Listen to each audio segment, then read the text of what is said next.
Vision Pro, bientôt une appli pour scanner votre tête. Marque Apple Music, la bourde d'Apple. Brad Pitt fait des tours en Formule 2. Des apps menaçaient de publier des nudes pour obliger à payer. Le livre de Johnny Ive, introuvable et de plus en plus cher. Vendredi 7 juillet 2023. Fabrice Neumann. Benjamin Vincent. La quotidienne iWeek, épisode 433. Bonjour à toutes et à tous.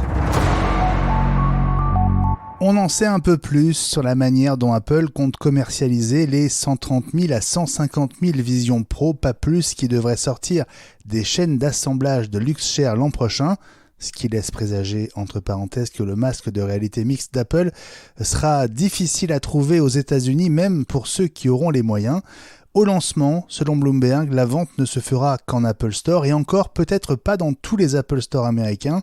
Apple pourrait cibler certaines villes comme New York et Los Angeles et il faudra prendre rendez-vous un peu comme au lancement de l'Apple Watch.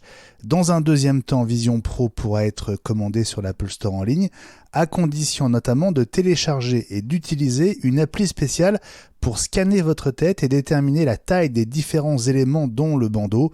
Enfin, il faudra envoyer la prescription de votre ophtalmo pour obtenir les bons verres correcteurs, Fabrice. Eh ben, quel parcours du combattant ça va être pour non seulement en trouver un, parce qu'il n'y en aura pas beaucoup, ensuite réunir les fonds, parce que c'est cher, et ensuite passer par toutes ces épreuves pour qu'il soit bien ajusté à sa tête. C'est vrai qu'on pense tout de suite au parallèle avec l'Apple Watch. L'Apple Watch, il y avait aussi au début des rendez-vous pour l'essayer, mais c'était finalement surtout pour faire découvrir un nouvel appareil et faire comprendre à quoi ça pouvait servir, etc. Mais une fois que c'était lancé, trouver la taille d'un bracelet-montre, c'est quand même autrement plus facile que de trouver la taille des bandeaux et puis du cache-lumière qui se met autour du masque pour sur les côtés et pour qu'on voit pas trop sur les côtés, etc. Donc ça, c'est sûrement un des pires points faibles de cet appareil pour remplacer un ordi, c'est que ça demande beaucoup d'étapes et de détails pour qu'il soit vraiment adapté à l'utilisation. Alors on sait aussi que c'est un peu le début, c'est une nouvelle plateforme et ça va évoluer au fur et à mesure des versions du masque. On peut supposer jusqu'à, ça c'est le rêve de tous, que ça devienne des lunettes justement et qu'on n'ait plus besoin de passer par tout ça. Mais je pense aussi que Apple veut vraiment faire tout ce qui est possible pour que ceux qui vont en avoir un aient la meilleure expérience possible. Et je pense que ça, c'est vraiment important pour Apple pour réussir autant que faire se peut le lancement d'une nouvelle plateforme. Aux États-Unis toujours, Apple mise en échec sur le dépôt de la marque Apple Music. Alors c'est intéressant parce que c'est pas la première fois qu'Apple a ce genre de problème avec la musique et les non-marques dans la musique. Il y avait déjà une maison de disques, la maison de disques des Beatles qui s'appelait Apple Records et ils étaient tombés d'accord pour que tant qu'Apple faisait pas dans la musique, ça allait très bien, ils pouvaient s'appeler Apple jusqu'à ce qu'ils lancent l'iPod et qu'ils fassent quelque chose. Donc du coup, Apple en fait a racheté Apple Records en 2007 et puis tout était bon, sauf que voilà un trompettiste qui s'appelle Charlie Bertini qui lui utilise la marque Apple Jazz Records et il a dit ah bah non, on peut pas déposer Apple Music parce que moi je fais du jazz et que j'ai appelé ça Apple et puis j'ai le droit à la marque. Alors Apple avait gagné en première instance, ils ont été déboutés en appel, ils essayent de continuer la lutte juridique, mais a priori c'est pas reçu ni recevable. Alors ça veut dire quoi? Ça veut dire qu'a priori ce monsieur Bertini va conserver sa marque Apple Jazz Records. Je le trouve très courageux d'abord d'attaquer ou de répondre aux attaques juridiques d'Apple et puis en fait d'appeler quelque chose Apple aujourd'hui. Faut vraiment être courageux parce que finalement qui que ce soit sur Terre t'appelle quelque chose Apple Jazz, tout le monde va penser que ça appartient à Apple Computers quoi. Donc il est courageux et j'espère pour lui que ça va durer aussi longtemps que possible. Voilà, mais sa chance, c'est que le nom Apple Jazz, il l'utilise depuis 1985. Et donc ça aide. Brad Pitt, Tim Cook et Lewis Hamilton, septuple champion du monde de Formule 1 et consultant à minima sur le film en cours de production pour Apple, c'est la première photo qui officialise le projet dont on ne sait honnêtement toujours pas grand-chose, si ce n'est que Brad Pitt est en train de s'entraîner sur une Formule 2 et que dans le film, il jouera le rôle d'un ancien pilote de Formule 1 à la retraite qui reprend du service au volant d'une Mercedes tout juste dévoilée au Grand Prix de Grande-Bretagne à Silverstone, une APX GP, alors que beaucoup comparent avec un peu de mépris à une pile Duracell. Ouais, c'est pas gentil parce que elle est noire avec des rehaussements dorés. Bon, voilà. En même temps, elle est très jolie comme une Formule 1. Voilà, c'est rigolo de voir un acteur s'entraîner là-dedans. Alors, il s'entraîne sur une Formule 2 parce que ça va un petit peu moins vite.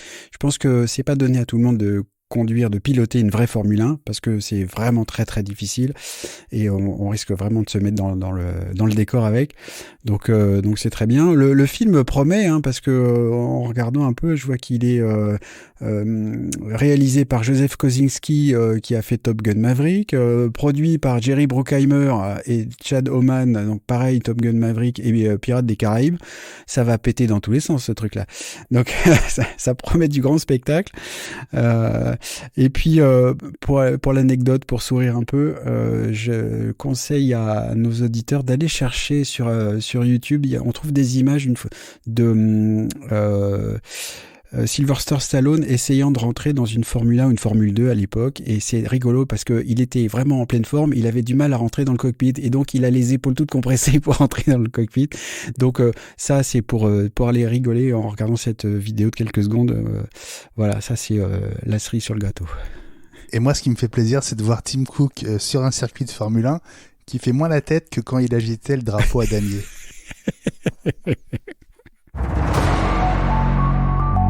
En Inde, plusieurs apps iOS menaçaient de diffuser des photos dénudées de clients récalcitrants à payer des suppléments abusifs, des photos bidons, des deepfakes créés par de l'intelligence artificielle, mais suffisamment réalistes pour causer du tort aux personnes représentées. Dans la foulée de l'enquête de TechCrunch, Apple a donc fait le ménage. Heureusement qu'ils font le ménage. Rappelons aussi que ces applications, c'était des applications de prêt monétaire. Donc le premier conseil qu'on va donner, si vous trouvez des applications sur l'App Store qui vous promettent de vous prêter des sous pour pas cher, on est en plein dans des actions, c'est la mafia quoi. C'est vraiment c'est les gars qui viennent taper à la porte du restaurant. Ce serait dommage quand même qu'il vous arrive un truc. Et donc payez-nous comme ça, il vous arrivera rien. Donc c'est ça qui se passe avec ces applications.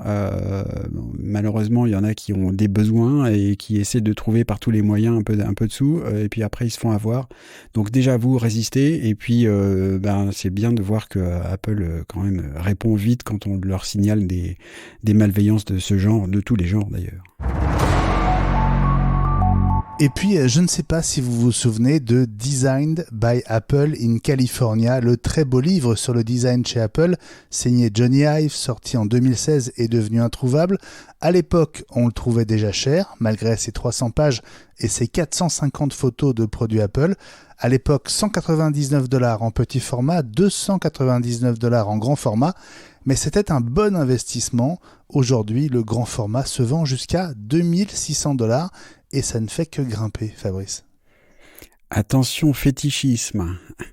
Parce que, alors c'est toujours comme ça que moi j'ai pris ce bouquin-là. Alors il était cher parce que en coût de production, il était cher parce que c'était du papier spécifique, de l'encre inventée pour Johnny Ive et tout ça.